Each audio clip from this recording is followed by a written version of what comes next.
Bom dia. O meu grupo vai apresentar o capítulo 6 do livro Current, sobre os acidentes de trabalho. Meu grupo é composto pela Andressa, pela Giovana Cronenberg, Laís Sampaio, Luma Pimentel, Mara Rita, Marcos Arcoverde e Ramila. Bem, inicialmente, nós temos que saber que praticamente todos os países industrializados, eles concedem direitos legais aos trabalhadores. E, na ausência dos trabalhadores, fornecem esses direitos legais aos seus sobreviventes, no caso, né, aos seus dependentes, no que diz respeito tanto ao seguro contra o acidente de trabalho, na eventualidade, né, na possibilidade de o trabalhador apresentar alguma lesão ou então algum tipo de doença ocupacional. Os sistemas de indenizações por acidentes no trabalho, eles têm um objetivo principal de assegurar que o trabalhador acidentado ele receba, além de cuidados médicos imediatos, também alguns benefícios que vão suprir por um determinado tempo as suas perdas salariais. Isso, né, para que o trabalhador e os seus dependentes não acabem, né, passando por necessidades. As indenizações por acidentes de trabalho, infelizmente, elas não conseguem cobrir todos os direitos que o trabalhador tem na eventualidade de um acidente. No entanto, surge aí o sistema de seguridade social do país, que vem justamente para complementar essa perda de direitos que o trabalhador tem. O seguro contra acidentes de trabalho, ele vai atribuir responsabilidade de forma efetiva, de forma previsível e também de forma sem falhas aos empregadores. Os médicos e também os outros profissionais de saúde que atendem os casos de lesões e enfermidades relacionadas ao trabalho, eles devem ter plena consciência, né? Eles devem conhecer as exigências do sistema indenizatório nacional, em cada jurisdição onde o trabalhador atua. Além de avaliação, de diagnóstico e também de tratamento adequado, os médicos eles são obrigados a apurar se realmente aquela lesão ou aquele acidente ocorreu, se ele está realmente relacionado ao trabalho. E isso através, logicamente, de uma investigação. E devido a isso, muitas vezes os médicos eles acabam tendo verdadeiros problemas, né? Tanto com os pacientes, né, como também com os empregadores, justamente porque é ele quem vai definir, né, se realmente aquele problema que o trabalhador teve foi relacionado ao trabalho. E os serviços médicos, eles devem ser bastante eficientes, devem ser bastante eficazes, levando-se em consideração que os médicos, eles vão ser responsáveis tanto pelo paciente, né, ou seja, pelo trabalhador enfermo ou lesionado, em termos de aliviar o seu sofrimento e assegurar que o trabalhador receba aquele benefício, mas também junto às seguradoras e aos empregadores, para minimizar a incidência de casos de incapacidade, a perda de horas de trabalho e também os custos associados às lesões e às doenças ocupacionais. Porque as lesões e doenças ocupacionais, elas trazem tanto prejuízos para o paciente, né, como trazem também, né, paciente, no caso, trabalhador, como também para a família, né, para os dependentes, como também para a empresa, como também para o sistema previdenciário e o sistema de indenizações do país. Só falando um pouquinho sobre a legislação sobre os acidentes no trabalho. A responsabilidade financeira dos empregadores por lesões ou pela morte dos empregados no local de trabalho foi definido pela primeira vez na Alemanha, isso em 1884. Já em 1897, né, pouco tempo depois, a Grã-Bretanha ela também decidiu seguir o mesmo caminho, né, passando essa responsabilidade pelas doenças ocupacionais aos empregadores. E assim, na Grã-Bretanha, também houve a criação de uma legislação que exigia que os empregadores eles indenizassem os empregados ou então os sobreviventes desses empregados por lesões ou por morte, independente de quem fosse a culpa, se do empregador ou do empregado, só pelo fato de ocorrer no local de trabalho, então já geraria, né, o trabalhador já teria direito a uma indenização. Já no início do século XX, praticamente todos os países europeus já tinham algum tipo de legislação sobre os acidentes de trabalho. É muito importante, quando a gente fala em legislação de acidente de trabalho, é importante a gente falar um pouco tanto sobre a legislação alemã, como também sobre a legislação britânica.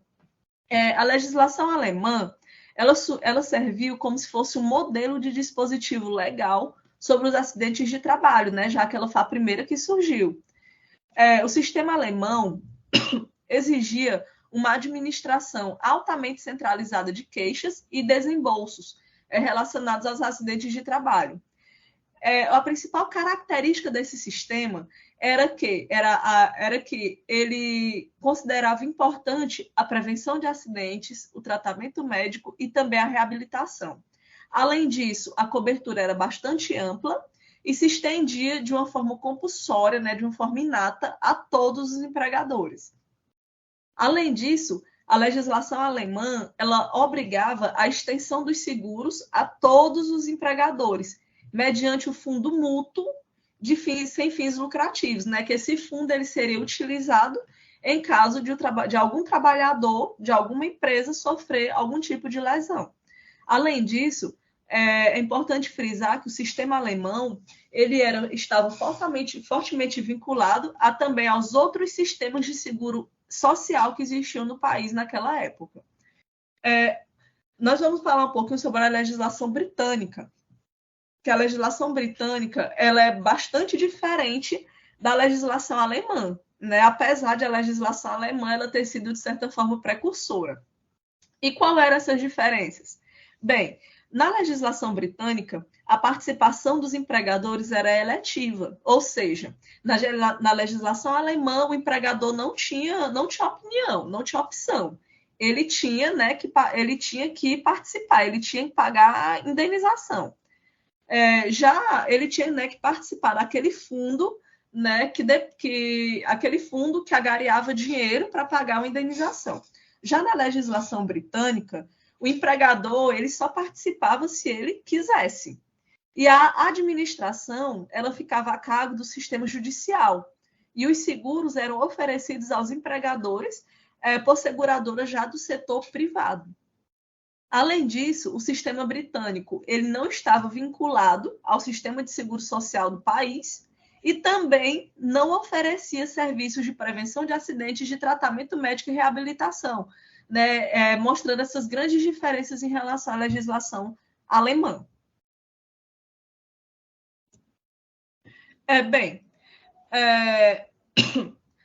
Vamos falar um pouquinho sobre as indenizações de acidentes do trabalho nos Estados Unidos. Bem, nos Estados Unidos existem 2 sistemas separados e distintos de indenização por acidentes de trabalho.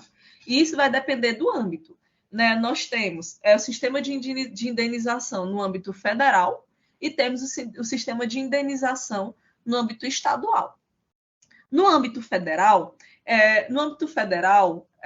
o sistema de indenização ele é regido, né, por uma lei conhecida por Federal Employees Compensation Act, né, chamado de FECA, e vai garantir a concessão de benefícios indenizatórios a todos os funcionários do governo federal, né, que sofrerem lesões no cumprimento do dever. Isso vai incluir benefícios relativos às perdas salariais, nos casos de invalidez total ou parcial, benefícios pecuniários, né, para cobrir essa perda permanente do uso da parte do corpo, vai cobrir também benefícios médicos e também reabilitação vocacional. Além disso, essa lei ela vai conceder também benefícios à sobrevivência de dependentes elegíveis de trabalhadores que tenham morrido por causa de alguma lesão ou doença ocupacional ocorrida no local de trabalho. Ou seja, essa lei federal ela vai, de certa forma, reger os trabalhadores dos órgãos federais do país. E além de proteger, né, os direitos do trabalhador em si, vai proteger também os direitos dos dependentes, no caso de alguma morte do trabalhador, devido a um acidente de trabalho. Já em relação à questão do âmbito estadual, bem, a partir do momento em que foram adotados gradualmente por cada estado, As leis de indenizações trabalhistas, elas seguiram em grande parte o modelo britânico, que é menos amplo. Em 46 estados, todos ou a maior parte dos seguros para cobertura de indenizações trabalhistas, ela é fornecida por companhias seguradoras privadas. Esses programas de indenização estaduais, eles são regulados, né, logicamente, pelo Estado. E os programas, eles vão se responsabilizar pelo pagamento de perdas salariais, pelos tratamentos médicos e também pelos serviços de reabilitação, né, no caso de o trabalhador sofrer alguma lesão ou doença ocupacional. As seguradoras privadas e também os empregadores, com seguro próprio, eles administram o sistema com frequência, né, quase que diária e autorizam os médicos e também os outros profissionais de saúde que irão participar, aceitando ou recusando solicitações, e também vão pagar os benefícios para esses trabalhadores lesionados e também para os prestadores de serviços médicos. Então, sobre as características dos sistemas estaduais de indenização de acidentes do trabalho, né? As características são o princípio da não culpabilidade da solução exclusiva, teste de causalidade, os benefícios, rastreio, comprometimento e liberação e classificação da experiência. Então, em relação ao princípio de não culpabilidade da solução exclusiva, né, é de responsabilidade dos empregadores de providenciar tratamento médico e benefícios indenizatórios, né, aos empregadores que adoeceram no trabalho ou então que ficaram doentes por causa de exposição ambientais no local de trabalho, né? Então, isso está fundamentado na responsabilidade não culposa. E um dos princípios básicos é que os trabalhadores eles devem receber os pagamentos por danos ocupacionais, mesmo que esses danos sejam limitados, né? E atribuir aos empregadores a responsabilidade certa e previsível de tais pagamentos. No entanto, né, esse benefício que os empregadores eles dão é uma solução exclusiva, visto que ele vai dar uma imunidade judicialmente, ou seja, o empregado ele não pode botar o empregador na justiça desde que ele cumpra com esse papel de dar o pagamento. Pode passar. Então, o teste de causalidade, né, se refere que o recebimento de qualquer indenização está sujeito à comprovação de que o dano ou a enfermidade de um trabalhador seja realmente consequência do trabalho ou tenha ocorrido durante a sua permanência no emprego, né? Para realmente comprovar que aquilo ocorreu. E na maior parte dos estados, né, o ônus de provar a causalidade do dano ocorrido no ambiente de trabalho recai sobre o trabalhador, né? E aí, o sucesso, né, dessa ação vai depender da validade, da precisão e da objetividade da avaliação e do diagnóstico do médico responsável pelo tratamento, né? E aí tem algumas situações em que são sujeitas à indenização, que seria as enfermidades que são realmente comprovadas, né, que ocorreram no local de trabalho, ou então quando reaparece a lesão, né, provocada anteriormente. Então, em relação aos benefícios, a grande maioria das lesões ocupacionais, né, eles vão se caracterizar por a presença de distorções, entorses e escoriações de menor importância, né? Ou seja, são menos problemáticas, assim, a gente pode falar. E elas são autolimitadas, né? E o seu tratamento é imediato, né? Então, aproximadamente 90% dos problemas de saúde relacionados ao trabalho são de casos de incapacidade temporária. É uma coisa passageira. Então, os gastos, né, dos benefícios vão ser aos médicos, né, ou então qualquer outro profissional da área da saúde pelo tratamento realizado àquela pessoa que está debilitada, mas é só temporário. Como, por exemplo, um fisioterapeuta e tal. E os pedidos de reembolso das despesas médicas não correspondem a uma parcela muito grande para os empregadores ou as companhias seguradas. Deixa eu passar. Então, o pagamento de indenizações, o seguro por acidente de trabalho paga benefícios aos empregados pelo tempo de trabalho perdido, né? Então, após um período de espera de 3 a 7 dias depois de a solicitação ter sido aceita. E aí tem 6 tipos de pagamentos que a gente vai falar agora, né? Que o primeiro seria a incapacidade parcial temporária, né? Que vai ocorrer naquelas situações em que um trabalhador ele sofre a lesão que vai impedir que ele execute o trabalho normal, mas que ainda seja capaz de executar algum tipo de trabalho, né? Então, o trabalhador que está lesionado, ele vai ser indenizado pela diferença entre o salário que ele recebia anteriormente e o salário que ele vai estar recebendo agora. Aí, pode passar. Então, em relação ao outro tipo de pagamento de indenização, né, a gente tem a incapacidade total temporária, né, em que a maior parte dos trabalhadores que recebem esse tipo de indenização, ele vai se recuperar com o tratamento e ao longo do tempo, né, embora ele vai permanecer com a condição de trabalhar durante algum período de tempo. Na verdade, sem condição de trabalhar. Os benefícios pagos durante esse período de recuperação vão ser com base na média de ganho dos trabalhadores, né? Então, vai aplicar um limite mínimo e máximo, né? Sendo 2/3 do salário bruto ou então 80% do salário líquido, que vai ser pago até que o indivíduo seja capaz de retornar ao trabalho ou alcance o nível máximo de recuperação. Incapacidade parcial permanente, né? Ela vai ocorrer nas situações em que o trabalhador ele tem um problema de saúde ocupacional e ele não vai conseguir competir no mercado de trabalho, né? Então, geralmente essas indenizações elas vão ser através de uma lista, né, de lesões e doenças ocupacionais reconhecidas, especificadas nos estatutos de indenização por acidente de trabalho e traduzidas em percentuais das perdas funcionais corporais totais, né?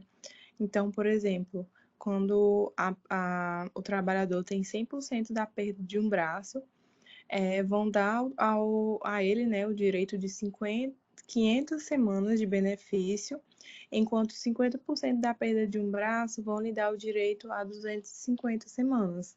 Então, vai variar de caso para caso. Pode passar. Agora, em relação à incapacidade total permanente, esse benefício ele abrange os trabalhadores que estão comprometidos por alguma incapacidade provocada por lesão ou alguma doença ocupacional que nunca mais serão capazes de disputar novamente uma vaga no mercado de trabalho. E por isso não há chance alguma de recuperação com base nos tratamentos. E a maior parte dos estados indeniza esses indivíduos à base de 2/3 dos salários médios, observando-se o limite mínimos e máximos. E levando em consideração que esses benefícios não são tributáveis, os valores poderão atingir aproximadamente 85% a 90% dos salários líquidos. E é importante destacar também que essas incapacidades, juntamente com a fatalidade, representam apenas 1% de todos os indivíduos que recebem benefício em dinheiro, embora sejam responsáveis por 17% dos pagamentos totais de benefícios em espécie. E sobre os benefícios aos sobreviventes, são os sobreviventes que eram dependentes de empregados que faleceram no exercício da função e que recebem benefício com base da indenização por acidente de trabalho. E o método e o volume desses pagamentos, eles variam amplamente entre os vários estados, porém, todos os sistemas, eles pagam os benefícios em decorrência da morte do trabalhador e alguns reembolsam as despesas com funeral. É importante falar também que as doenças ocupacionais são responsáveis por mais mortes do que as lesões ocupacionais. E o terceiro, que é os benefícios de reabilitação profissional. Os benefícios mais expressivos se referem à orientação vocacional e psicológica ou ao retreinamento e à assistência para a procura de novos empregados. E alguns estados, mesmo que os respectivos estatutos não especifiquem, promovem algum tipo de reabilitação. E o objetivo principal é levar os trabalhadores que adoeceram de volta para os empregos adequados e bem remunerados. Pode passar.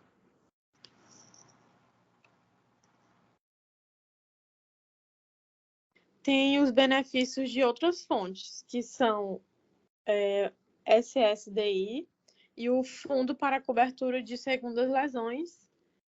E sobre esse primeiro tópico, o SSDI, nos Estados Unidos, o sistema de previdência social é a fonte principal de recursos fora do sistema de seguro de acidente do trabalho para a cobertura dos casos de afastamento do trabalho por invalidez.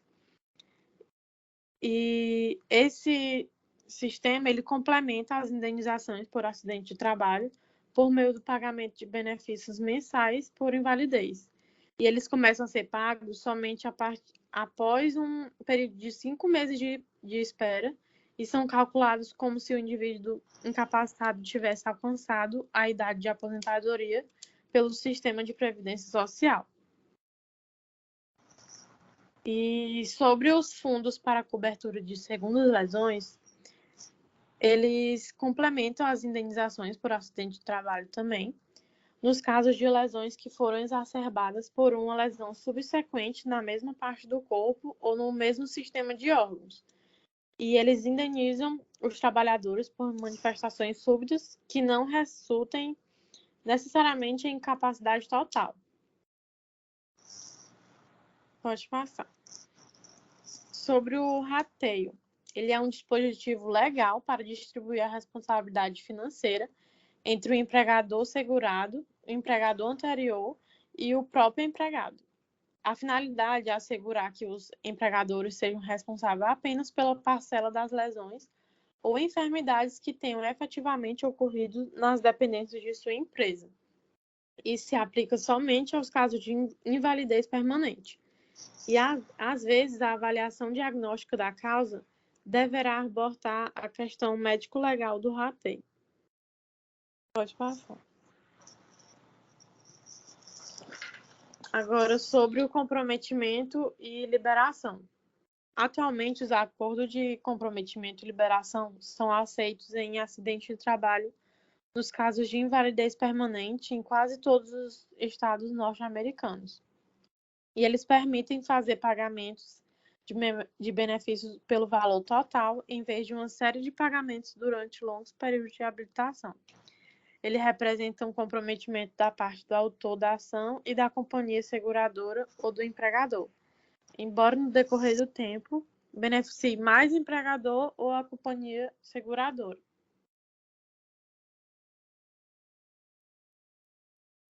Pode passar. E em relação à classificação de experiência, ela teoricamente incentiva os empregadores a promover a segurança dos locais de trabalho, considerando que uma incidência menor de lesões resulta em prêmios de seguro mais baixos. E com frequência, o setor de seguros utiliza a classificação para demonstrar seu comprometimento com a segurança no local de trabalho.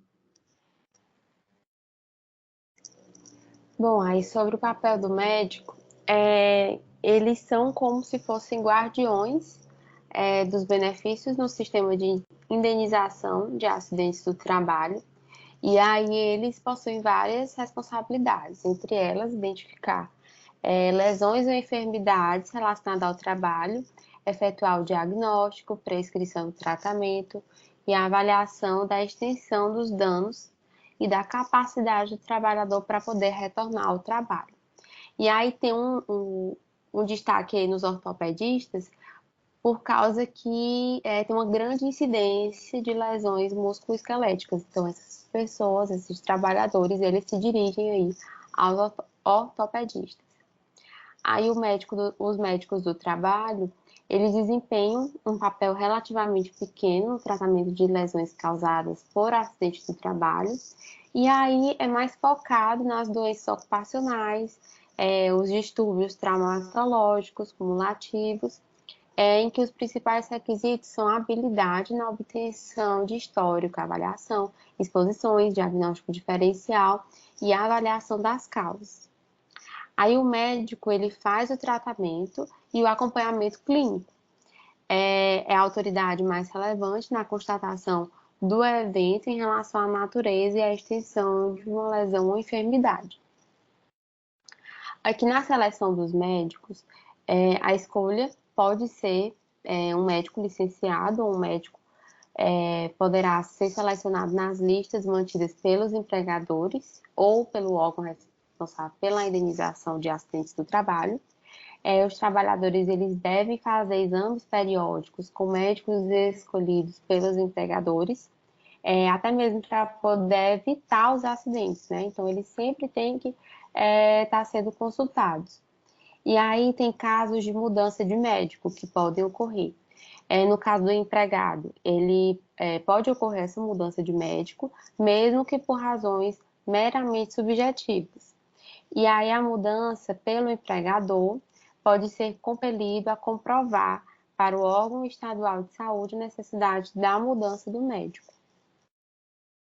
Aí aqui, embora seja responsável a cobertura dos custos dos tratamentos médicos de empregados que adoecem no trabalho, o empregador ele se eximirá da responsabilidade de quaisquer benefícios relacionados a problemas provocados pela demora ou recusa de qualquer tipo de tratamento, nas situações em que o trabalhador recusar um tratamento ou uma cirurgia razoável sem justa causa. E aí, normalmente, a recusa do trabalhador é considerada justa nos casos em que a sugestão de tratamento ou cirurgia implicar em riscos significativos. Na determinação da incapacidade. Então, o que os médicos eles vão fazer? Eles vão determinar o grau de danos e os indivíduos que atuam fora da área médica, eles tomam decisões sobre a incapacidade.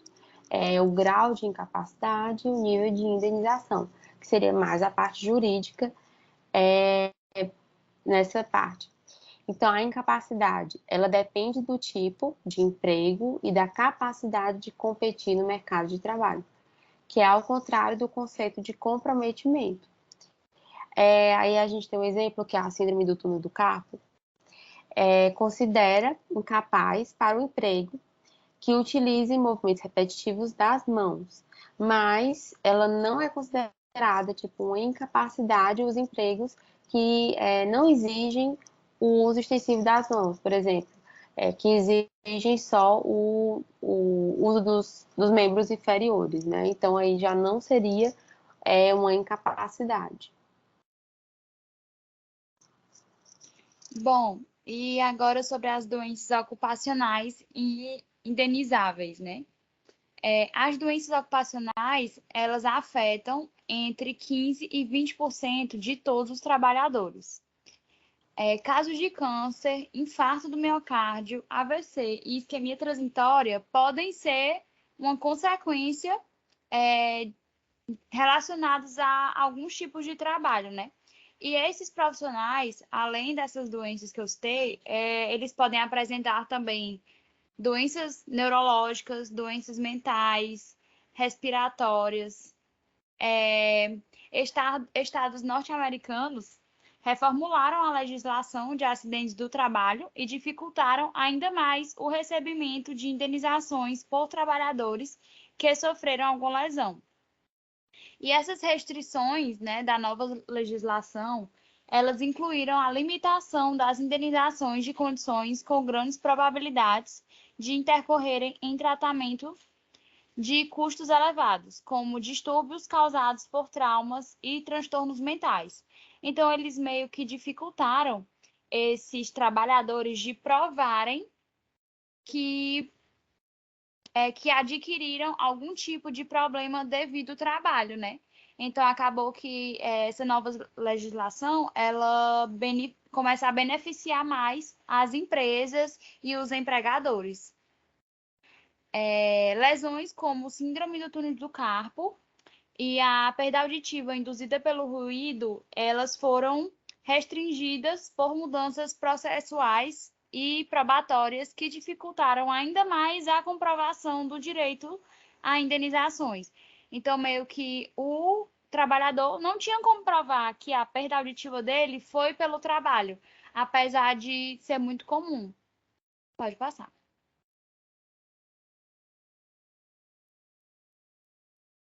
Outros estados passaram a excluir a disponibilidade de benefício para processos de reclamações de estresse ocupacional. Então, aquele paciente, aquele trabalhador com síndrome de burnout, por exemplo, ele não era bem indenizado por ser uma doença mental, né?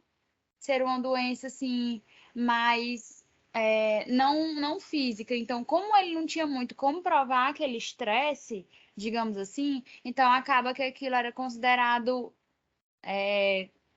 desprezível, né, para o empregador e para as empresas. E outras emendas à legislação limitam as indenizações nos casos de agravamento de condições pré-existentes. Por exemplo, o Schilling 2, né? Ou de condições associadas ao envelhecimento. Em 100 reclamações trabalhistas por câncer ocupacional, recebe benefícios de acidente de trabalho, ou seja, é muito pouco. 1 para 100 é muito, muito baixo, né? Esses trabalhadores que são indenizados. E também, se o trabalhador ele tiver, por exemplo, um câncer de pulmão e ele for fumante, o trabalho dele pode ser muito, muito relacionado a esse câncer, mas vão considerar mais o caso dele ser fumante, por exemplo. As reclamações trabalhistas, né, de trabalhadores que desenvolvem doenças ocupacionais após longos períodos de latência são contestadas pelos trabalhadores e pelas companhias seguradoras e raramente os trabalhadores recebem os benefícios a que têm direito. Pode passar. Examinador médico independente. Bom, o que é isso, né? Os médicos, eles se tornam testemunhas importantes na resolução de litígios nas situações em que a determinação de algumas reclamações trabalhistas forem contestadas, né, pela companhia seguradora, pelo empregador ou pelo empregado. Ou seja, o médico que recebe aquele trabalhador no seu consultório, no plantão, ele pode sim prestar, né, contra as empresas e a favor do trabalhador. E os laudos desses exames médicos independentes serão a opinião final para os trabalhadores e determinarão o sucesso ou o insucesso de uma reclamação trabalhista. Então, é muito importante esse exame médico independente, né? E esse médico também, ele não pode ser tendenciador. Ele tem que ter um laudo, um diagnóstico definitivo, completo, e deve incluir informações sobre o diagnóstico, a causa da lesão, da enfermidade, o prognóstico desse paciente e também o tratamento, né? E esses médicos devem estar preparados para testemunhar e prestar depoimentos, se apresentar diante ao juiz, né? Sempre mantendo a ética e o sigilo médico, se for o caso, né? Pode passar. Aí, responsabilidade do empregador. Bom, a cobertura de seguros por acidente do trabalho é compulsória para a maioria dos empregos no setor privado. A legislação de acidentes do trabalho cobre aproximadamente 87% de todos os trabalhadores assalariados. E a cobertura de seguro pode também ser limitada para alguns trabalhadores de empresas de pequeno porte, com apenas alguns empregados, instituições sem fins lucrativos e governos estaduais e municipais. temos a comprovação da capacidade de pagar benefícios.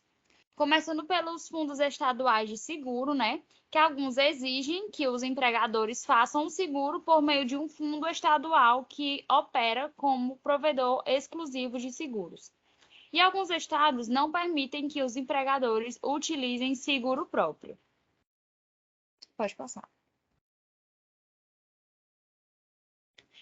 Aí temos também companhias seguradoras privadas, né? Os contratados de seguro privado para a cobertura de acidentes do trabalho têm dois objetivos. Um deles é garantir a obrigação dos empregadores de pagar indenizações e assegurar que os empregados que adoeceram recebam todos os benefícios garantidos por lei. E o seguro próprio são empregadores de grande porte ou grupos de empregadores menores de um mesmo setor industrial que podem atuar como seus próprios seguradores, né? Incluindo a responsabilidade pelas reclamações de ajustes e pelos pagamentos de benefícios. Em geral, as empresas preferem fazer seguro próprio para diminuir custos, maximizar o fluxo de caixa e aumentar as taxas de investimentos. Sobre as responsabilidades do empregador e agora sobre as penalidades pela falta de seguro, o seguro para cobertura de indenizações de acidentes do trabalho é obrigatório em todos os Estados Unidos, menos no Texas. Penalidades para empregadores que não fazem seguro são pesadas. Além disso, esses empregadores estão sujeitos a multas, perda do direito de defesa nas leis comuns, aumento na quantidade de benefícios a serem concedidos e pagamento de honorários advocatícios. Vários estados norte-americanos forçam o fechamento de negócios que não tenham cobertura de seguro. Sobre os requisitos para a apresentação de reclamações, todos os empregados que sofrerem acidentes ou que adoeceram são obrigados a relatar qualquer lesão ou enfermidade imediatamente após sua ocorrência. Os empregados devem informar ao empregador as lesões ou enfermidades no prazo de até uma semana e por escrito ou poderão perder os benefícios. Imediatamente após a apresentação de uma notificação de ocorrência de lesão, os empregadores devem providenciar todos os cuidados médicos razoavelmente adequados para atenuar o problema. Na maior parte dos estados norte-americanos, não existem limitações estatuárias em relação ao período de tempo para os tratamentos ou para os custos dos tratamentos trabalhistas resultam de questões relacionadas à cobertura de seguro, à associação da lesão ou enfermidade ao trabalho, ao fornecimento de tratamento médico, ao nível de rendimento dos trabalhadores e ao grau da incapacidade. Grau de incapacidade é a causa mais comum de litígios e exige que médicos façam um laudo formal. Em muitos estados norte-americanos, o início de uma ação é feita pelo trabalhador e a revisão inicial é feita pela companhia de seguros. Porém, sempre que houver algum conflito no resultado, qualquer uma das partes poderá solicitar uma audiência junto à agência de indenização de acidentes do trabalho ou a um tribunal. É o sistema administrado por um tribunal. Os empregadores podem ter cobertura de uma companhia seguradora ou seguro próprio. Lesões ou enfermidades que resultarem no afastamento por mais de 6 dias de emprego devem ser notificadas dentro de 14 dias, acompanhadas de um laudo médico. Os departamentos estaduais do trabalho são os órgãos que decidem se um trabalhador tem o direito de receber alguma indenização além do tratamento médico. O órgão envia uma carta padrão para o trabalhador, informando-o de seus direitos no caso de uma decisão favorável.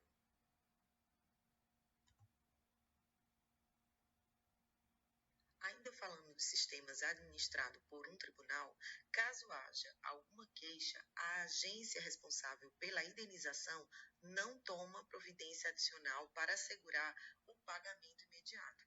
A companhia seguradora deverá notificar quando fizer o primeiro pagamento. Registro de um acordo, mesmo que o trabalhador se recuse a assiná-lo, e um tribunal de processo administrativo faz a revisão do acordo para verificar se o trabalhador está recebendo os benefícios. Em caso positivo, aprova se o acordo e os pagamentos passam a ser feitos regularmente. A partir de então, o empregador tem 10 dias para juntar cópias autenticadas de todos os documentos relevantes Se decidir que o acordo não garante o pagamento suficiente para o trabalhador, a companhia seguradora se obriga a ajustar o acordo e a alterar a ordem do tribunal. Um outro método para a condução de audiências trabalhistas é o sistema administrativo. O Conselho de Avaliação de Indenizações de Acidentes do Trabalho faz a revisão das ações interpostas contra empregadores com cobertura de seguro. Após a notificação imediata da ocorrência de uma lesão, o Conselho Administrativo que estiver mais próximo da residência do trabalhador determine o nível dos benefícios ou a negação dos benefícios. Caso o Conselho negar uma reclamação, o trabalhador é informado sobre os motivos que levaram a essa decisão e sobre os procedimentos para entrar com o pedido de recurso. Nos processos apelatórios, o trabalhador conta com a assistência do governo sem custo algum ou com a assistência do sindicato. Ainda sobre o sistema administrativo, os julgamentos podem ser contestados e, em seguida, enviados para um conselho de revisão de processos administrativos, em todos os casos, a não ser naqueles que envolverem a decisão de reabilitação. Os conselhos administrativos responsáveis pelas revisões dos processos fazem parte dos departamentos estaduais do trabalho e são totalmente independentes da divisão de acidentes do trabalho. O autor da ação deverá entrar com um processo de recurso em até 90 dias após o recebimento da sentença. O recurso pode ser feito mediante a apresentação de uma carta contendo as objeções do autor da ação ou por meio de um formulário de 2 páginas específico para essa finalidade.